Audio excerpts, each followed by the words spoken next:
After World War II, the focus on historical research, inquiring into German war crimes, may have ultimately been caused by the lack of concrete documentation showing the violations of international law committed by the Allies. It must therefore become the responsibility of historical science to shed light upon this, undoubtedly uncomfortable chapter of history, and to determine in what situations which crimes against humanity were perpetrated, and to establish a prerequisite for better compliance with the norms of human rights in warfare.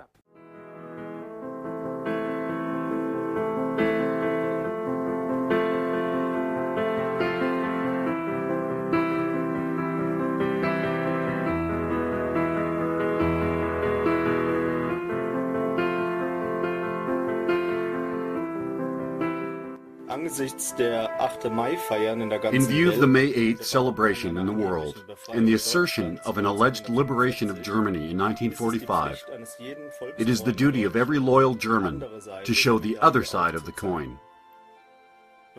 Namely, that in 1945 the Allies liberated millions of Germans, indeed, liberated them from their property, from their homeland, and from their lives.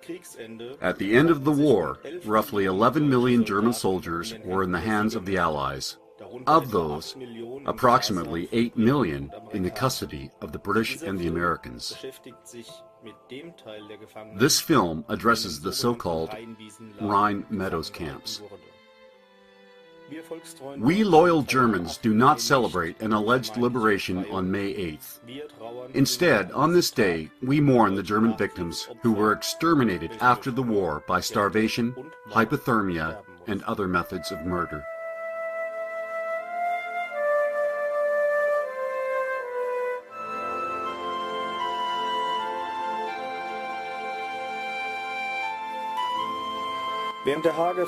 When the Hague Conventions on Land Warfare were formulated at the beginning of the 20th century, the participating countries agreed to subjugate their nations to international law. This new body of law was, amongst other things, meant to humanize warfare, meaning that, for example, violence against defenseless human beings such as prisoners of war would be prohibited. On January 26, 1910, the Hague Ground Warfare Rules were ratified by the attending countries, which included Germany, England, France, and the USA. With regard to the treatment of prisoners of war, the following was established as law under Article 7 of the Hague Land Warfare Rules. The government in charge of the prisoners of war is required to provide for the welfare of their prisoners, and in the absence of any special agreement between the warring countries, the prisoners of war are to be treated equally to the troops that took them into custody regarding the nourishment, accommodation, and clothing. On July 27, 1929, the protective provisions of the Geneva Convention, which were formerly only granted to the wounded in war, were also extended to all prisoners of war. It was determined that, henceforth, prisoners are to be treated equally in every respect and on par with the victor's own troops.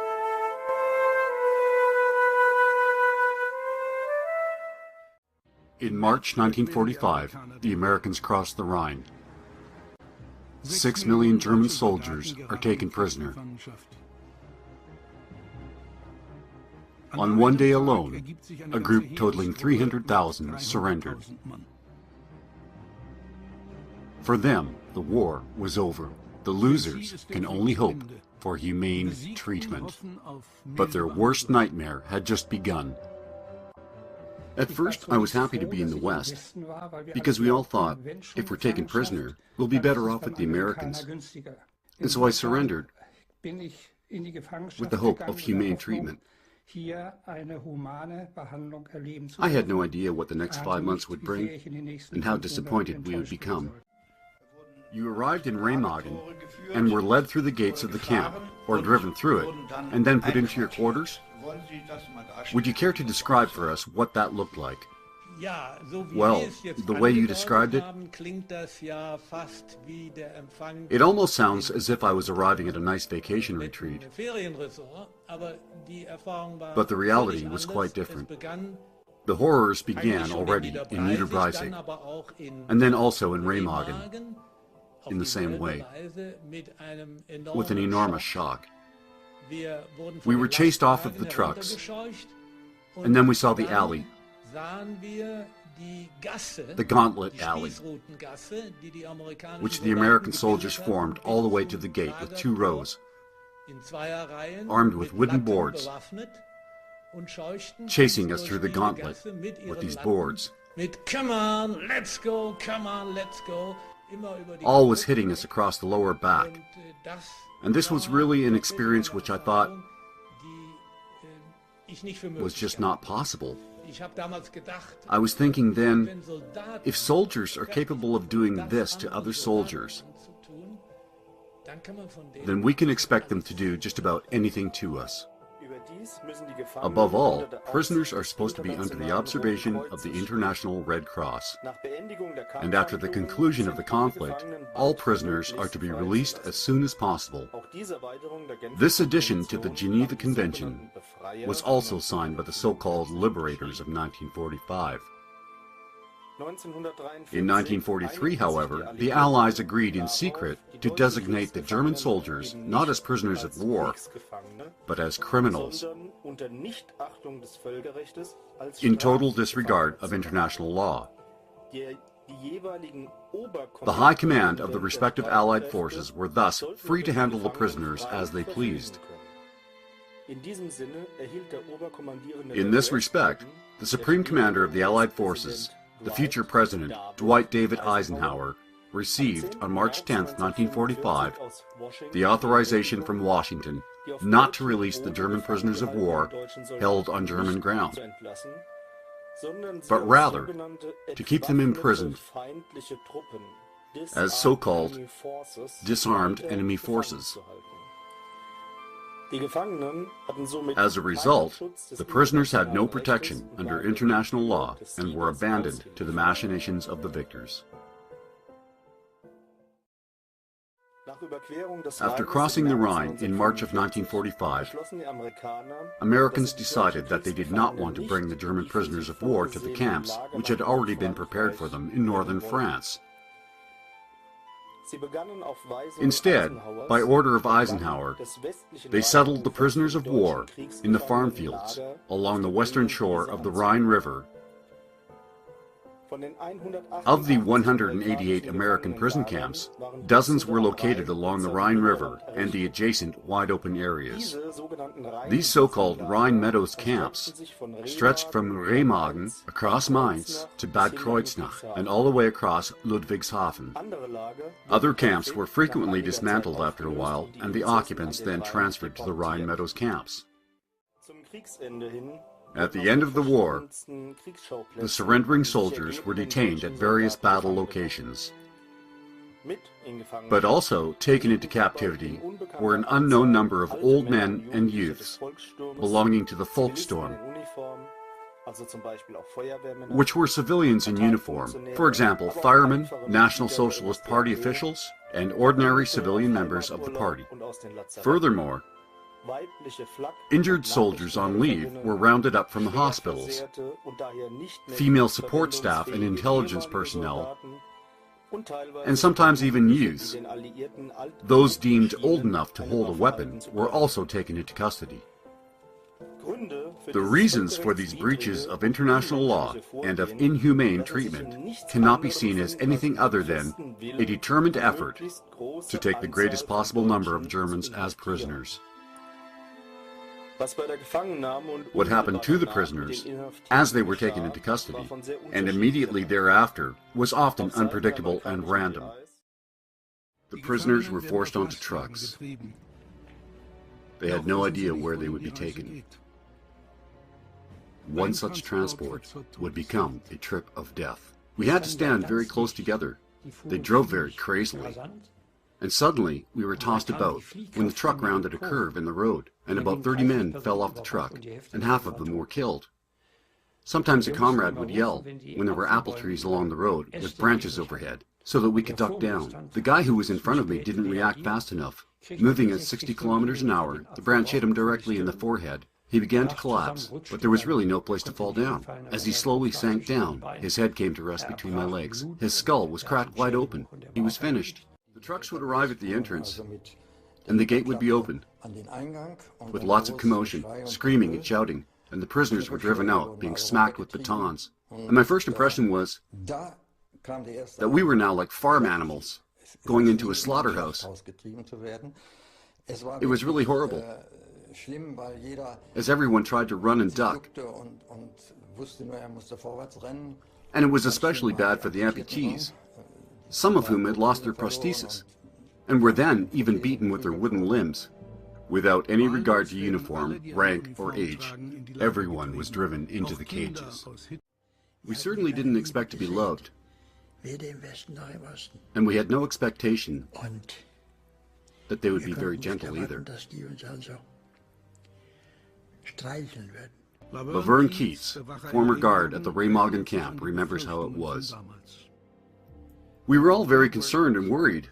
I had heard about the Volkssturm and the so-called werewolf groups, and so we had to protect ourselves. We were rough with them. We rounded up everybody and brought them all into the camps.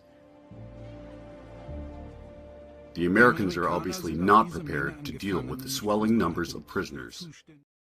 A dog in a doghouse would have had it better. He's got shelter, a roof over his head. He has maybe some hay.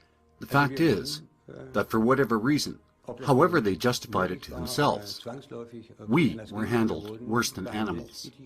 The conditions quickly become a living hell.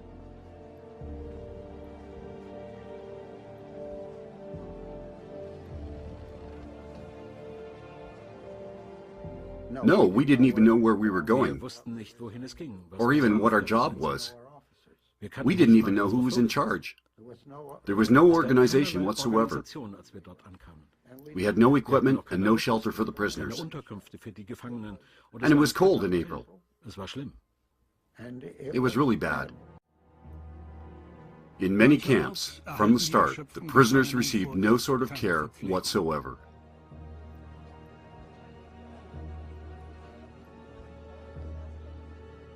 In the first few days, we received nothing to eat or drink.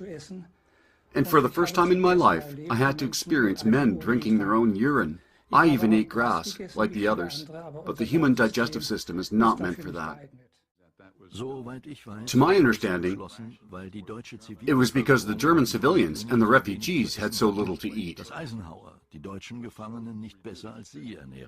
that Eisenhower did not want to feed the soldiers any better than the civilian population, that he was worried about the overall food supply for the coming fall and winter of 1945. But that was a big lie. The civilians were being systematically starved under the Morgenthau Plan.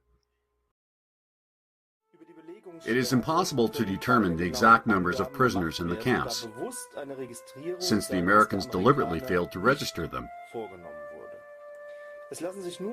Only in isolated cases were the incoming and outgoing numbers actually counted.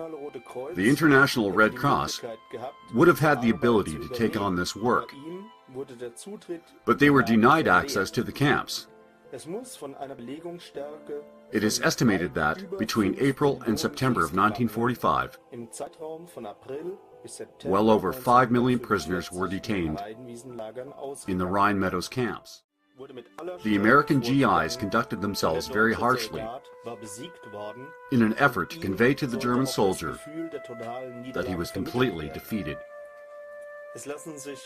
We have documentation of physical abuse in every form imaginable, with the intention to cause death both before and after the capitulation, with mock executions, nightly arrests of young boys who were dressed only in pajamas, but also, though less frequently, more correct behavior by the GIs.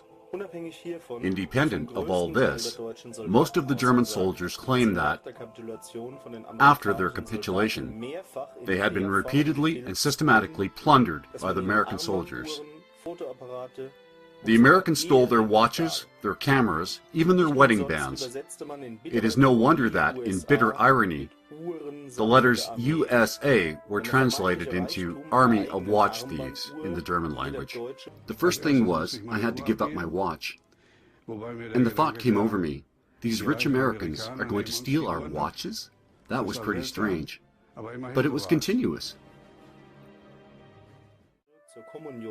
The luxury of having your own watch, which every German boy received for his Holy Communion or confirmation, was apparently not something the American soldiers had had. Additionally, the prisoners had to frequently give up their own personal belongings, including shaving utensils, mess kits, rain gear, and tarps. The camps. Most of the Rhine Meadows camps were constructed for about 100,000 men.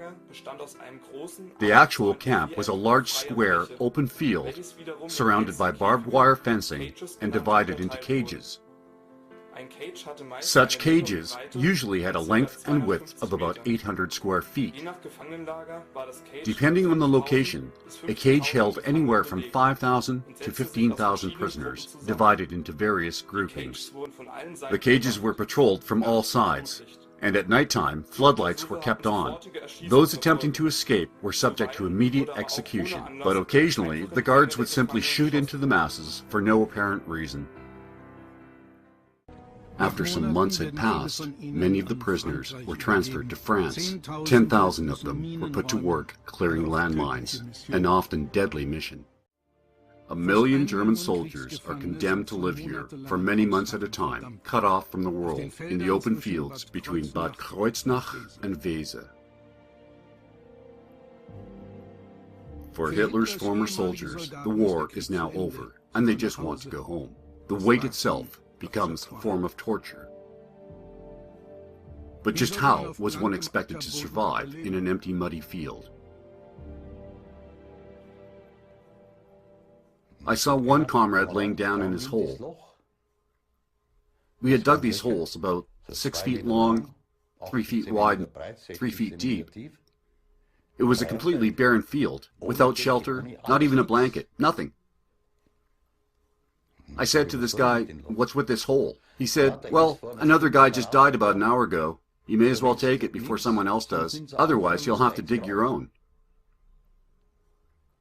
So I said, "Okay," and I climbed into the hole. I thought, what the hell? What else is there? This is now your bed, your home. It's all you have.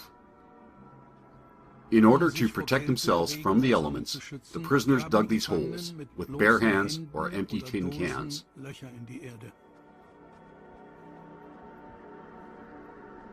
The fear of dying in there is always present. Down there it was warm. And at nighttime, because of the floodlights and all the noise, one couldn't sleep. But when the ground became wet, you'd be buried under an avalanche of mud, weighing many hundreds of pounds. A comrade was hopelessly buried that way. There was no way that we could get him out. In other separate camps, hundreds of females were also held prisoner. Among them, Luftwaffe support worker Lotte Schutz. It was raining terribly. We were lucky and happy to have a warm coat. And after about 10 days, they brought us some tents, but only for the women. But the men had nothing. It was just horrible. Cold and rain set in and enveloped them. There were outbreaks of typhus and cholera. Simple holes in the ground were dug as latrines. Often they became death traps. Many of the prisoners fell in, and they were never helped.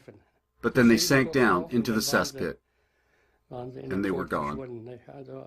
Nobody did anything to help them. For the women, the situation was also a shameful nightmare.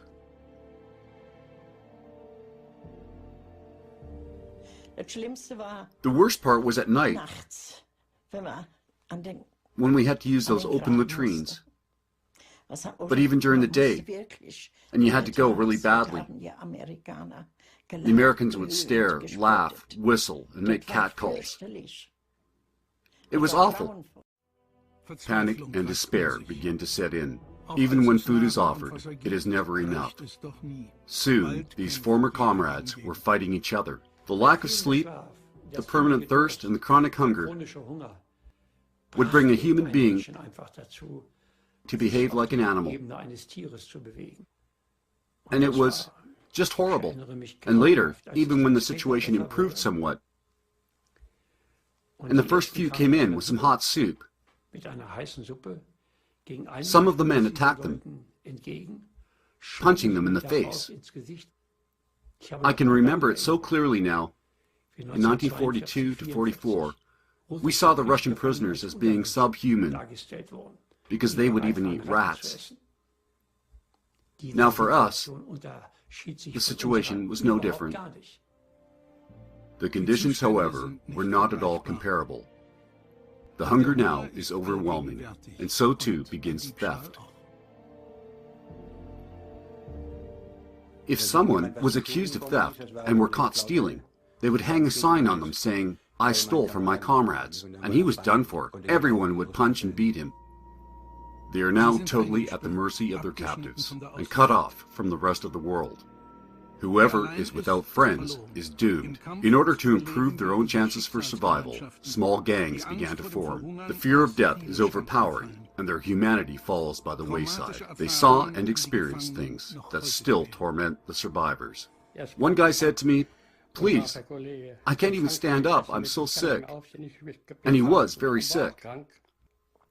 So I went and got him his meal.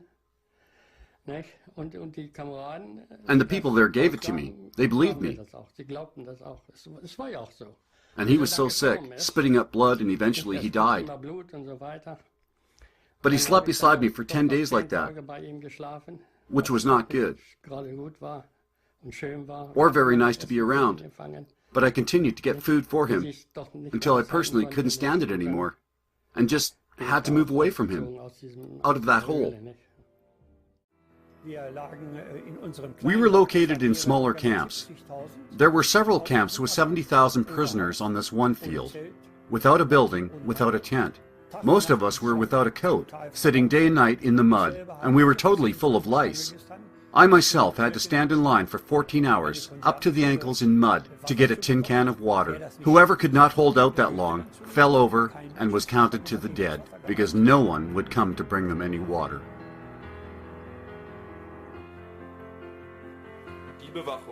The security measures. The prisoners were usually guarded by second-rate soldiers, blacks or Polish reserve troops, and former foreign workers. These workers were commanded by other white soldiers. They were seen by the German prisoners as being extraordinarily brutal, arrogant, volatile, and aggressive. Roll call ended with beatings for those who had fallen over due to exhaustion.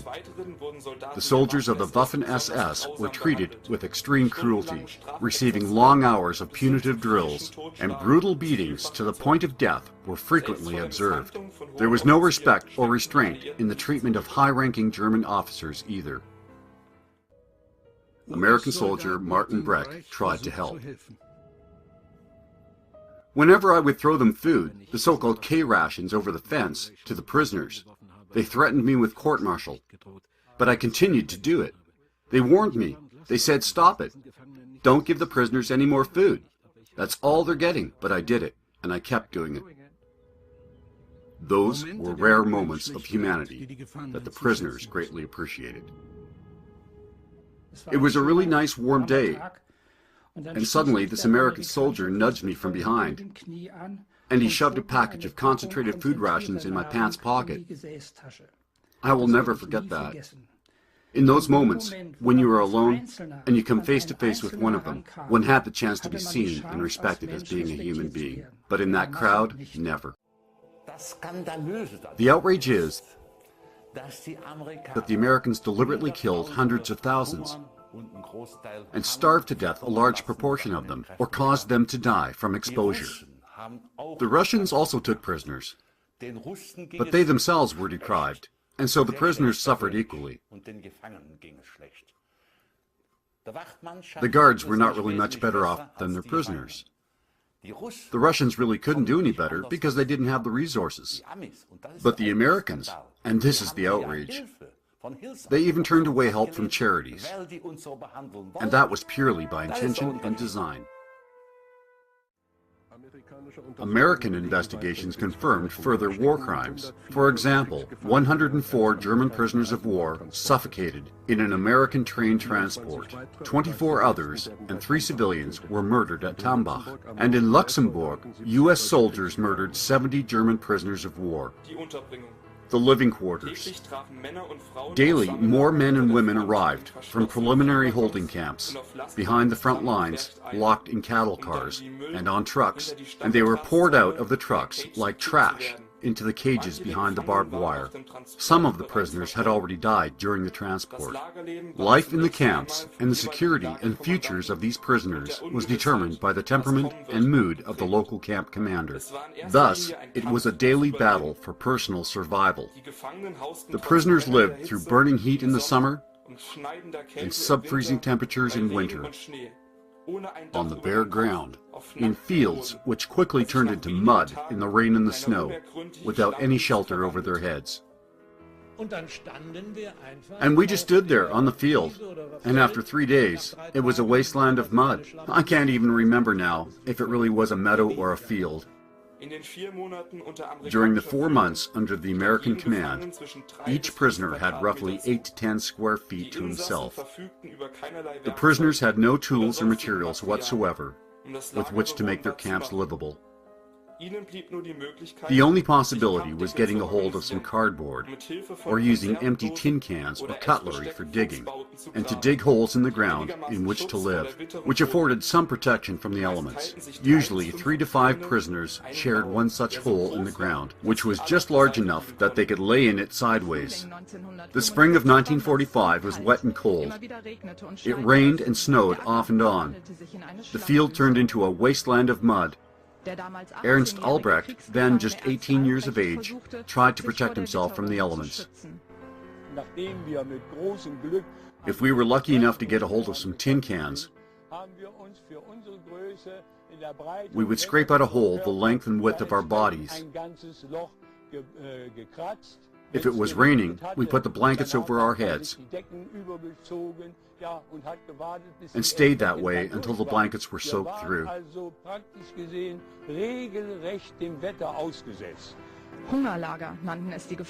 Starvation camp is what the prisoners called it. Often they had only a few crackers and dried beans.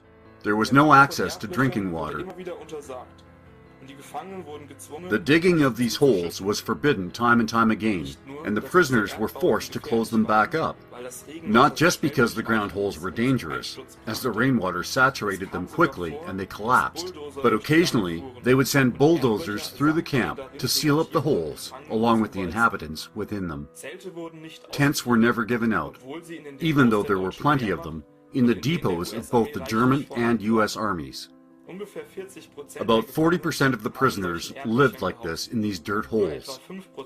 Only about 5% were lucky enough to have a tent, and the rest of them camped out on the ground. We lived, and myself personally lived, for 4 weeks on the fields. Others much longer. In the springtime, when, after a warm spell, there would follow the typical March-April weather, cold, damp, and rain. And since we could not sit down anywhere, we stood most of the time, or just walked back and forth. You didn't have any waterproof clothing, raincoats, tarps, etc., with which to protect yourselves from the rain? On average, I must say that most of them, although I cannot be absolutely certain, had nothing but their regular uniforms. They didn't even have overcoats because they were usually taken from them. There were a few who might have had a tarp, but really only very few. I myself, by sheer luck, received a good motorcycle jacket in the last few days of the war. But they took it from me when I was taken prisoner. But then I managed to steal it back from the heap of coats just as we were marched off.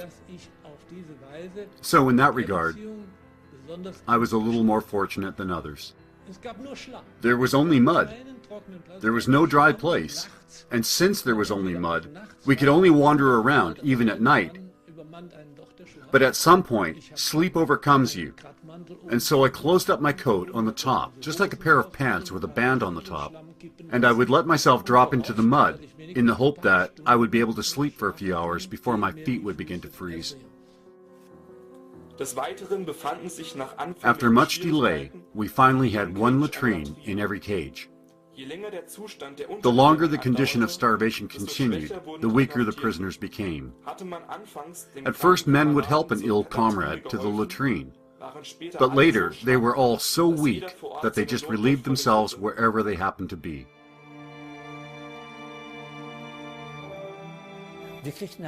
We received some lime for the dead and for the latrine.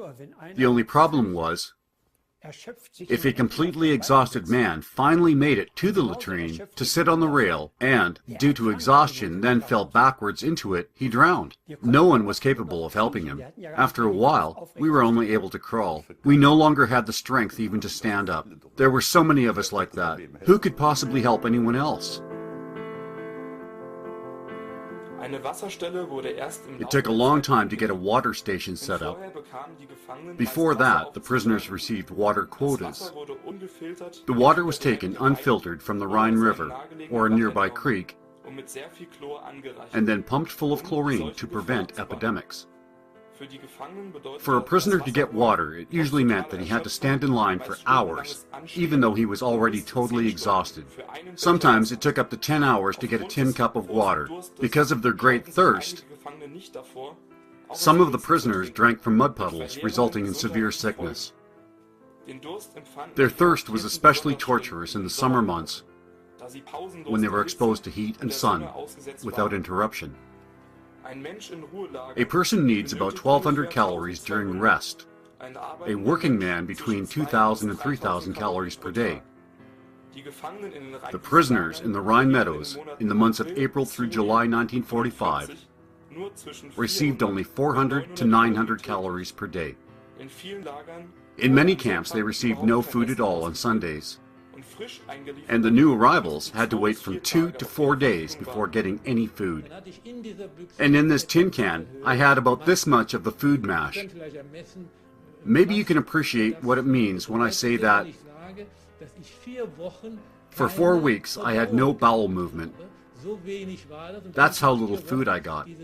And when after 4 weeks I pressed out this hard black stuff, I passed out, and I would have almost drowned in that cesspool, just missing it by a hair's breadth. How many calories do you think you had every day? I've researched this, comparing it to the modern calorie tables. And I concluded that on this day, on this first day, which was relatively ample in comparison, we received, besides the 2 raw potatoes, perhaps 500 calories. With the potatoes, it then came to 700 calories. And if we found a fire to put the potatoes into some ashes, that helped. And how many calories does a man need basically to survive? 2,000. One possibility to get additional food would have been through support from the residents of the nearby villages. But the residents were forbidden under penalty of death to provide food to the prisoners. The German government was ordered to instruct their people accordingly.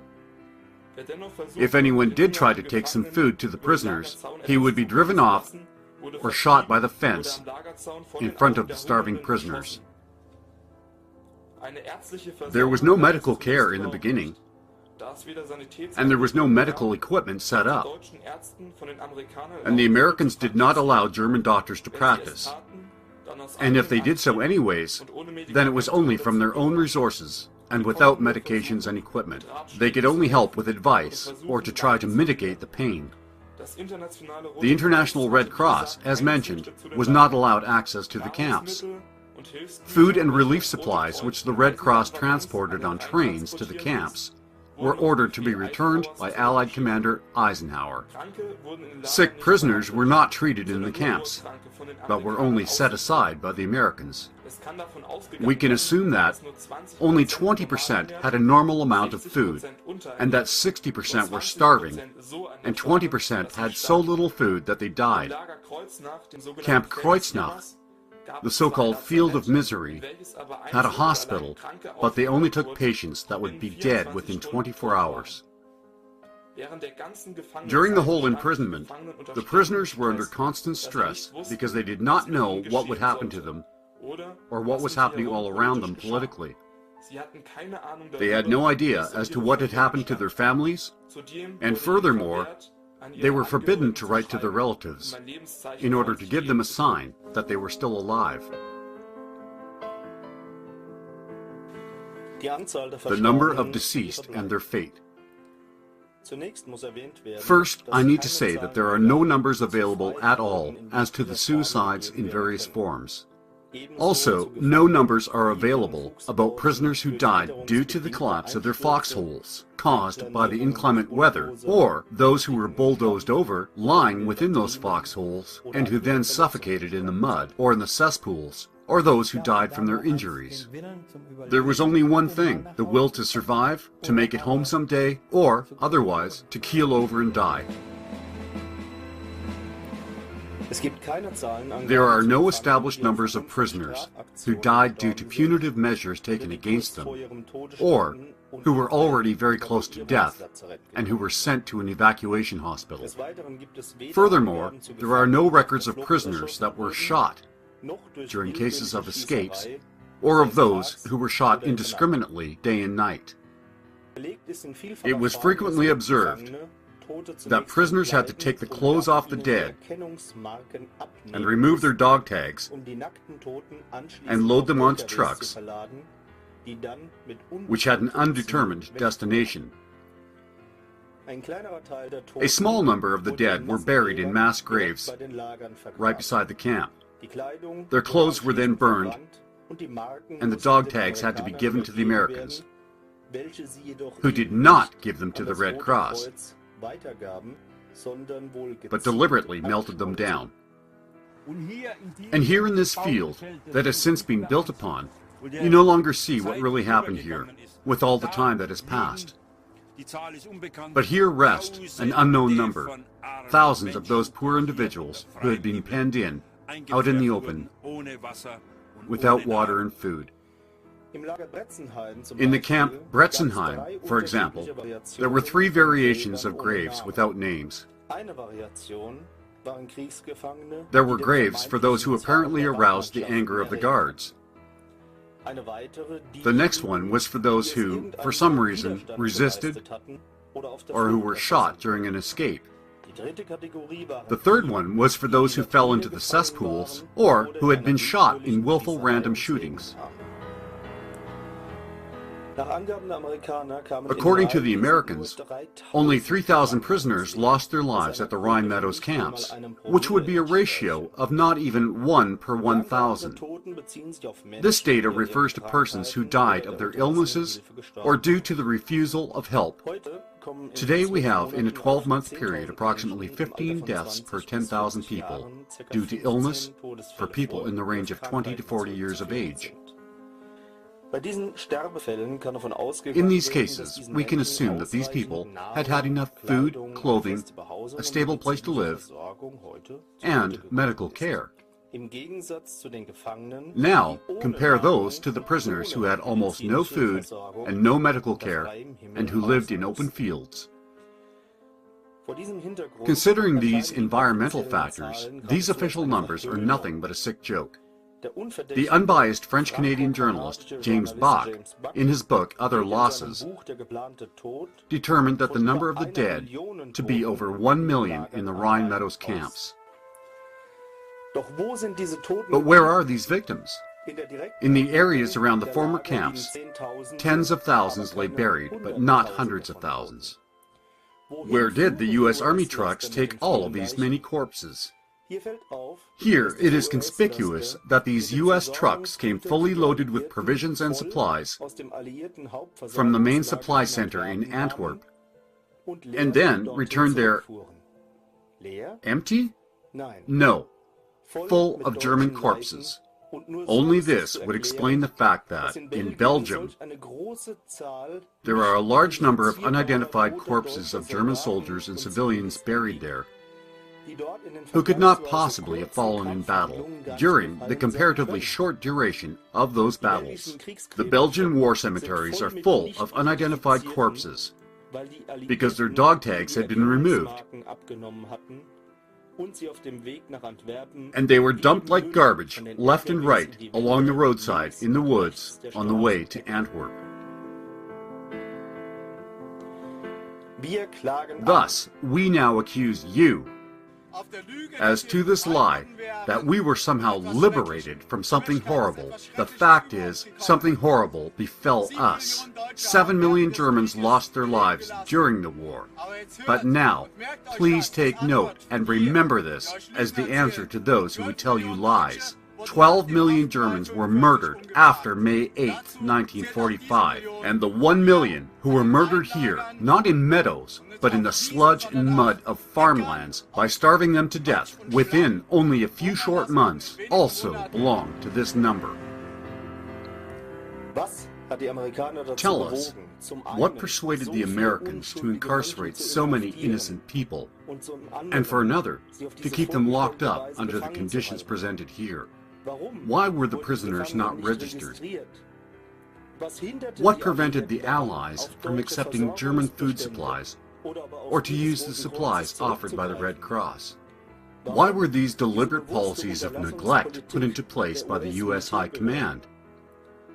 Why was it never permitted to give the dead in these mass graves along the line an honorable burial? In conclusion, it has been determined that the systematic murder of these German prisoners has received virtually no attention from the media, and that there is a great need for more detailed research. We hope that this documentary will contribute in a small way towards compiling the evidence of American war crimes. The goal of the victors was, and remains even today, the destruction of the German people. I walked down the Berkusenstrasse, I think it was on July the 15th, and I took a turn into the Uhlestrasse. This was my neighborhood. And as I came down the street, my mother sat in the bathroom crying. I was able to picture it exactly, because she did not even know if her son was still alive. And then the bell rang. And my mother washed her face, dried it off, hoping that the stranger at the door would not see that she'd been crying. Then she walked down the hallway to the door and opened it. And there I stood. And then my mother broke into tears. She was not even able to speak my name. And then only, on perhaps the third attempt, she said, "My boy," and she took me into her arms.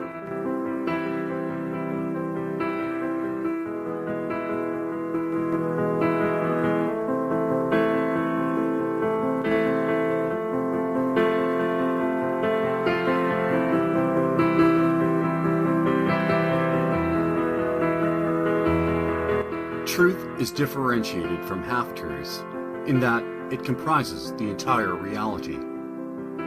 That reality is that the years following May 8, 1945 was a period of absolute oppression of the German people. The experience of the Germans in the occupation zones of the Soviets, French, and Americans was absolutely horrible, and only slightly better in the British zone. After the 8th of May 1945, over 12 million Germans died as a result of crimes committed by the victorious Allies. Millions of German prisoners of war were murdered in cold blood in the Allied prison camps. A total of 16 million Germans were forced to flee from Eastern Germany and Eastern Europe, or were systematically driven out of their homes and off of their land. The most shocking part is perhaps the methods that were used to force them out. These expulsions were carried out with unimaginable cruelty. Millions of German citizens were murdered on the spot in their hometowns, or murdered as they tried to flee, or they simply did not survive the journey.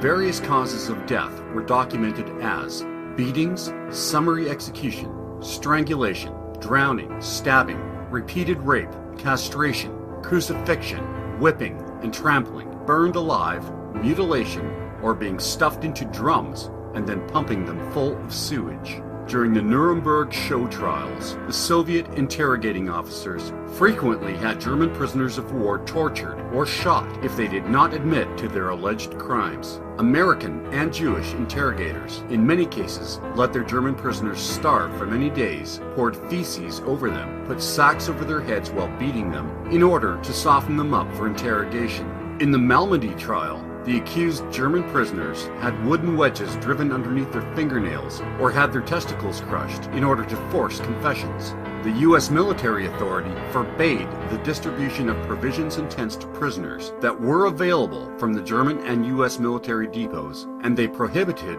the giving of food and water to the German civilian population, and they ordered that civilian conscripts take food away and destroy it. The opinion that the Germans alone were responsible for the war, and therefore for the subsequent expulsion of ethnic Germans after 1945, is historically not supported by the facts. The causes of World War II started with European disagreements which led to World War I, and then continued with the unmerciful actions of the victors to heap the sole responsibility for that war upon the German people, and then to plunder them. And it continued on to the Danzig Corridor dispute, and with the discrimination and persecution of the German minority in Poland. The suffering of 16 million German citizens driven off of their land and homes, the captivity of 11 million German men in death camps, and the deaths of well over 6 million German citizens.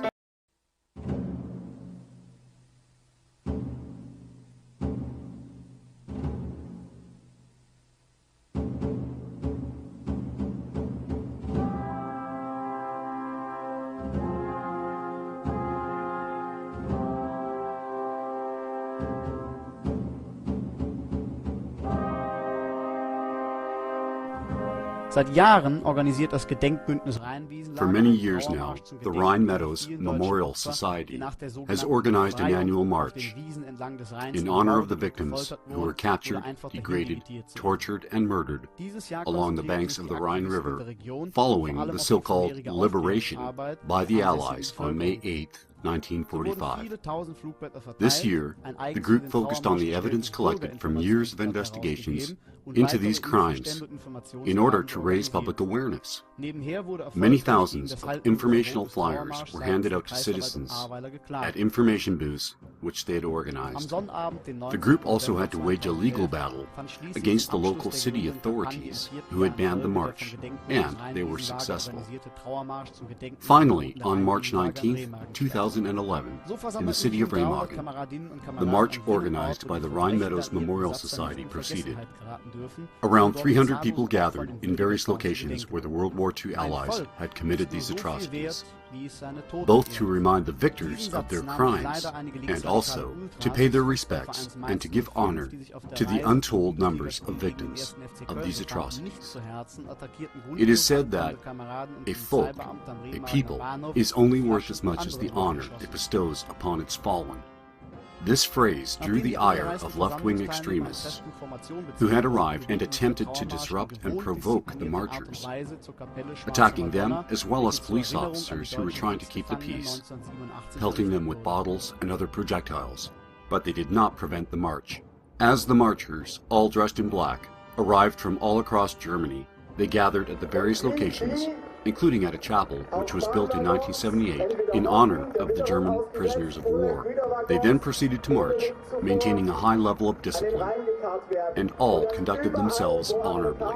There were numerous speakers who spoke to those who were in attendance, and who described the nature of the crimes that were committed, and how shamefully the American army had treated their captives, and they eulogized the victims. 1 million soldiers were killed at this location, and we now seek justice for these crimes.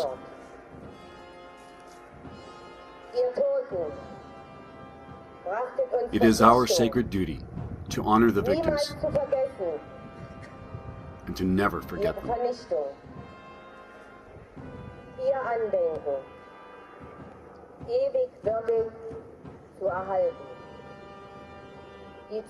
And moreover, to build our future in full consciousness of these victims, of the cold-blooded victors.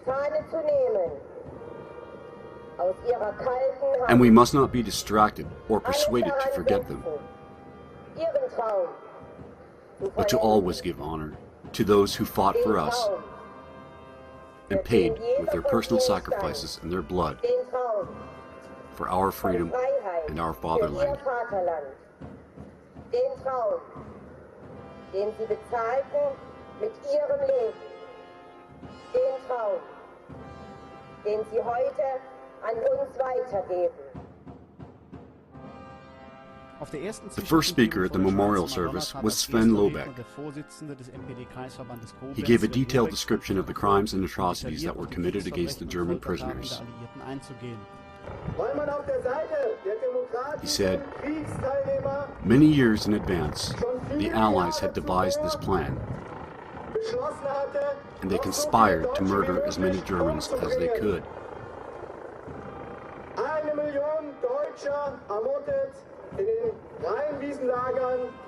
1 million German victims were murdered in the Rhine Meadows death camps.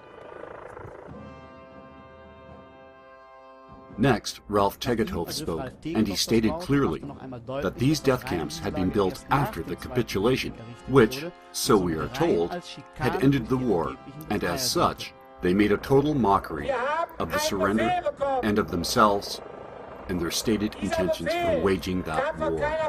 He said, "We have received an order. This order came from no man nor woman.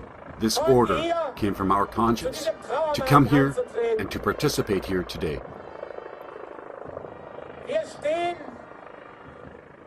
We are the product of 3,000 continuous years of German civilization and history.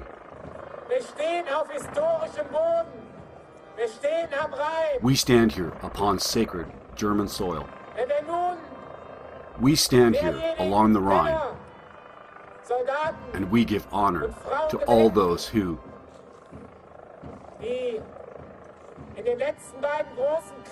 in 2 world wars, sacrificed their lives, their blood, their limbs, and health for the perpetuation of the German folk. And we now conduct ourselves as honorable soldiers. And in so doing, we are at one with those who went before us.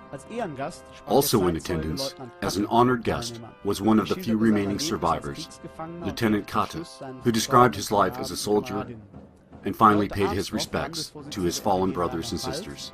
Finally, the leader of the NPD party in the state of Rhineland-Palatinate, Dorothee Armestoff, spoke, and she read a poem as 2 members of the procession laid a wreath in honor of the victims.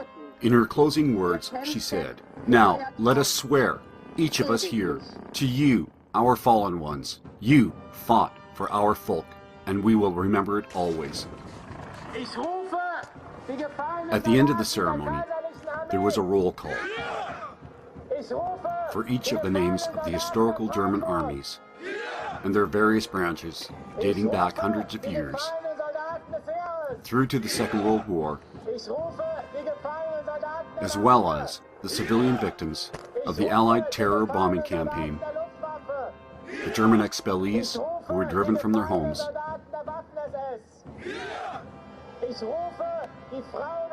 and all of the civilian victims of the Allied post-war policies of extermination of the German people.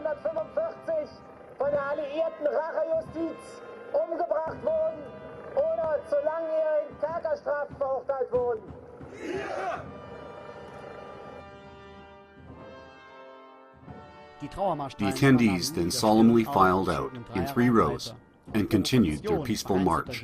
They ignored all of the provocations from other groups who had gathered to demonstrate against them, continued on with their march, observing total silence.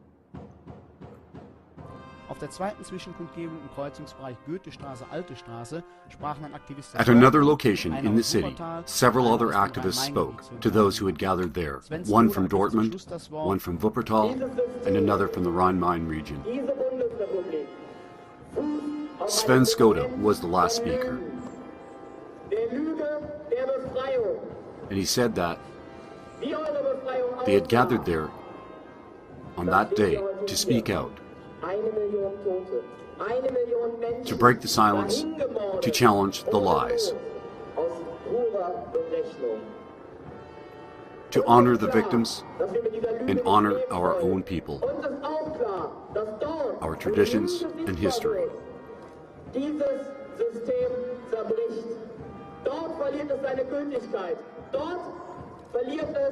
In closing, he said that only the truth can set us free.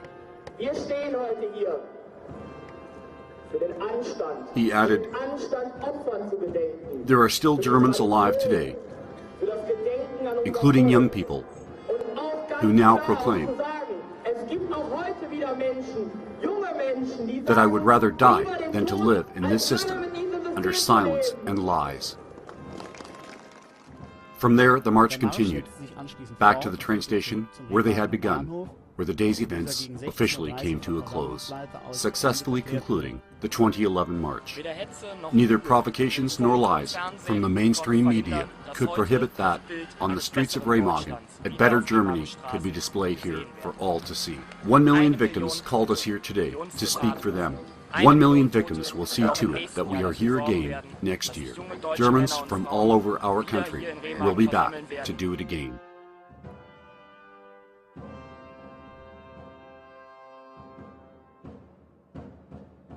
"1 million German victims beg for truth and justice."